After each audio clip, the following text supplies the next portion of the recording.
বিখ্যাত সাহিত্যিক সঞ্জীব চট্টোপাধ্যায়ের একটি বিখ্যাত গল্পের শেষ অংশ আজ আমি পাঠ করে শোনাচ্ছি। গল্প হাত। শুরু করছি। ড্রাইভার বললেন, জানি আপনি, আপনার জন্যই ফিরে এলুম হেডলাইট অন করে।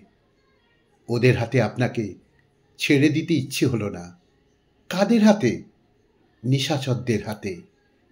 এসব এলাকা আর আগের মতো নেই। কিছু হতো না।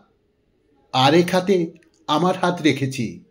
জানি কোন হাতের কথা বলছেন।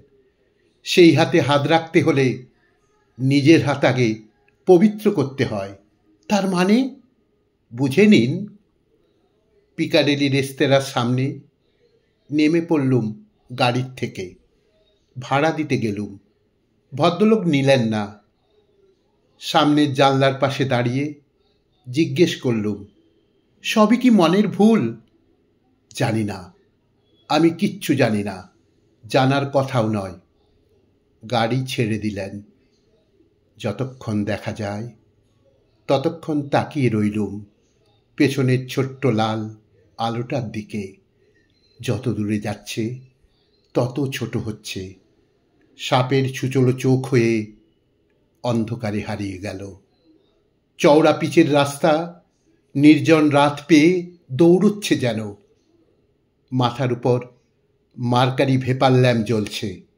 সেই আলোয় প্রথমে নিজের ডান হাত মেলে ধরলুম। আঙুলগুলো ছড়িয়ে দিলুম মাছের পুচ্ছের মতো। কালচে কর্কশ একটা হাত। আঙুলের মাথাগুলো ভোঁতা ভোঁতা। নখের আকৃতি সুন্দর বাদামের মতো নয়, আধ খাওয়া চাঁদের মতো।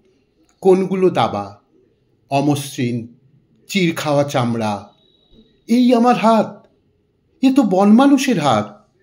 এই হাত আশাকে বাড়ির থেকে তাড়িয়েছে। এই হাত অসুস্থ বেকার ছোট ভাইকে সামান্য কিছু টাকা দিয়ে যৌথ সম্পত্তির অংশ নিজের নামে লিখিয়ে নিয়েছে। এই হাত আরেকটি হাতকে কথা দিয়েও নিজের হাতে তুলে নেয়নি। এই হাত আরও অনেক হাতকে নিজের ব্যবসার স্বার্থে কলুষিত করেছে। কি করেনি এই হাত? এ তো ভোগের হাত, পাপের হাত। বাঁ হাতটাও মেলে ধরলুম আলোয়। একই চেহারা, দুটি যমজ ভাই। ভেপার ল্যাম্পের আলোয় ডানা মেলা বাদুড়ের মতো থমকে আছে আমারই বুকের সামনে। নিজের হাত দুটোকে নিজেই চিনতুম না এতদিন। আশ্চর্য! নিজের হাত দুটোকে নিজেই চিনতুম না এতদিন। আশ্চর্য!